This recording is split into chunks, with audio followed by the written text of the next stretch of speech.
Artinya digembirakan Allah Subhanahu wa taala di alam kuburnya. Yang dulu ketika lewat dulu ini diazab Allah, disiksa Allah di dalam kuburnya, ternyata kok ini nikmat. Ini apa sebabnya?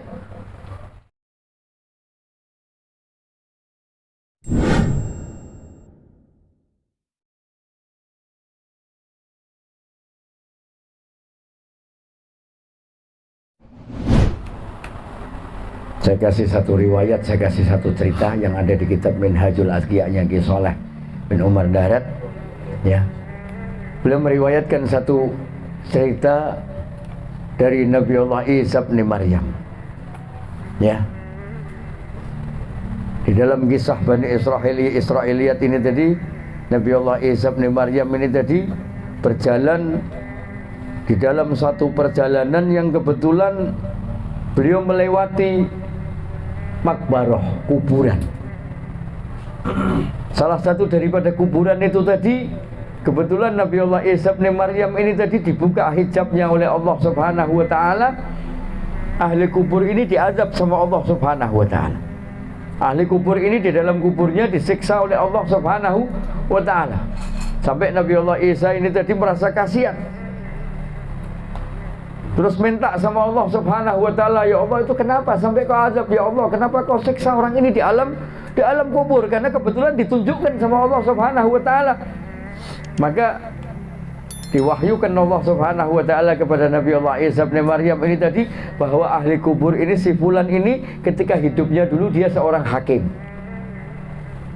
Hakim ini kira-kira kedudukan mulia enggak? Mulia. Kedudukan yang tinggi. Dihormati enggak? Dihormati. Tapi ternyata dengan ketinggian kedudukannya, kemuliaan kedudukannya, ya, tidak mampu menyelamatkan dia daripada siksanya Allah Subhanahu wa taala. Malah dia diazab sama Allah Subhanahu wa taala di alam kubur. Kenapa? Ya karena dia tidak jadi hakim yang adil. Karena dia tidak memanfaatkan amanahnya Allah Subhanahu wa taala ini tadi sebagaimana kemauan kehendaknya Allah Subhanahu wa taala.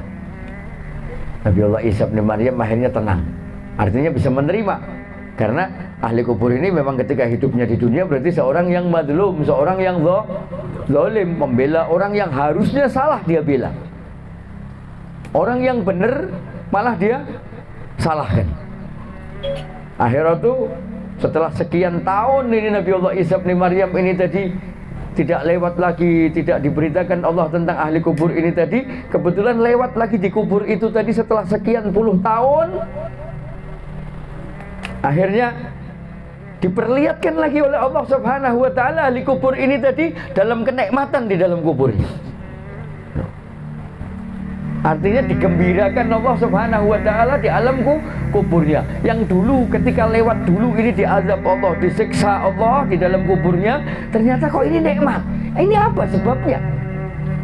Kan tidak ada yang tahu tentang keadaan kubur, hanya Allah Subhanahu wa taala. Akhirnya Nabi Allah Isa bin Maryam munajat lagi kepada Allah Subhanahu wa taala, bertanya kepada Allah, ya Allah, ini fulan ini apa amalannya? Kok setelah kau azab, kau siksa dia dulu, sekarang kau muliakan dia? Maka turun lagi wahyu kepada Nabi Allah Isa bin Maryam daripada Allah Subhanahu wa taala. Diberitahukan kepada Nabi Allah Isa, ya Isa, ketahuilah dulu ketika dia meninggal, dia meninggalkan istri yang sedang hamil. Dan ketika anaknya lahir, istri ini tadi didik anak ini tadi di jalan yang luar biasa baiknya.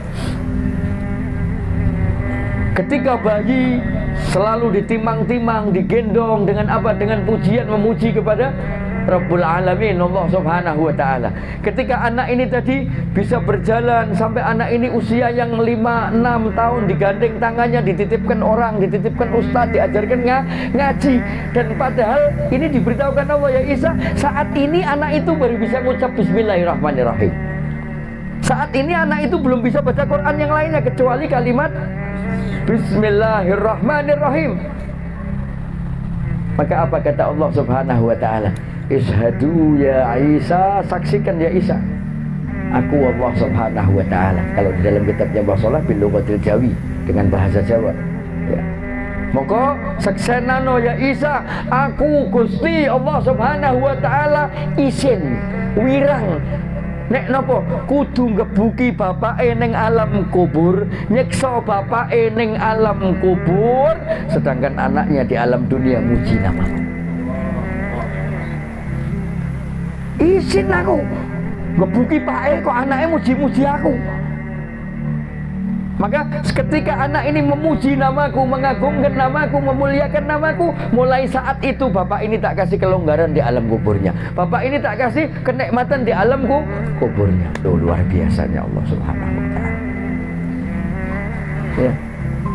Maka ketika kita baik ini, kita jangan cuma merasa sing baik, sing enak untuk panganan, ngerokok, ngopi. Dohiriah kita yang nikmat makan mau minum. Tapi kadang kita kan juga malas. Selaku rak mangkat tah ngaji ya. Rak mangkat tah. Padahal ketika kau tidak berangkat ngaji, berarti bapakmu di sana juga tidak dapat apa-apa. Daripada kisah ini tadi. Ketika kau tidak datang ke tempat-tempat yang baik, tidak datang ngaji, tidak datang taklim, bapakmu, ibumu yang ada di alam kubur kesian. Wallahu a'lam dulu dia orang baik apa enggak. Wallahu a'lam sangunya dia, bekalnya dia untuk ngadep Allah cukup apa enggak kan kita enggak tahu. Tapi kalau kita mau selalu duduk di tempat seperti ini, paksakan diri kita. Kayak tadi Pak Guru bilang, sloyo aku stay parjan. Subhanallah, wallahu a'lam apa nih yang menjadikan Allah Ta'ala berangkat. Dengan berangkat, bapaknya yang ada di alam kubur digembirakan Allah. Itu makna daripada apa? Innama amwalukum tu'raduna ala abwabikum wa ajdadikum. Sak temene amalmu, perbuatanmu, tingkah lakumu tu'raduna ala abwabikum, dilaporkan Allah, diberitakan Allah. Siapa? Abwab, kepada bapakmu. Wa ajdad, dan datuk-datukmu yang ada di alam kubur. Kayak lo Yunus soleh, taat, sholat, ngenah, ngaji. Ya Allah, lah nek sampai diceritakno, dikabarke kalau malaikat kalau Yunus ngombe, kalau Yunus keplek, padahal zaman uripe gak tau nyenengno, zaman uripe mantai terus, zaman uripe padu terus, wis ning kubur cek diberitani, dikabari sing ora apik-apik terus. Jadi ambil pelajaran, ambil pelajaran.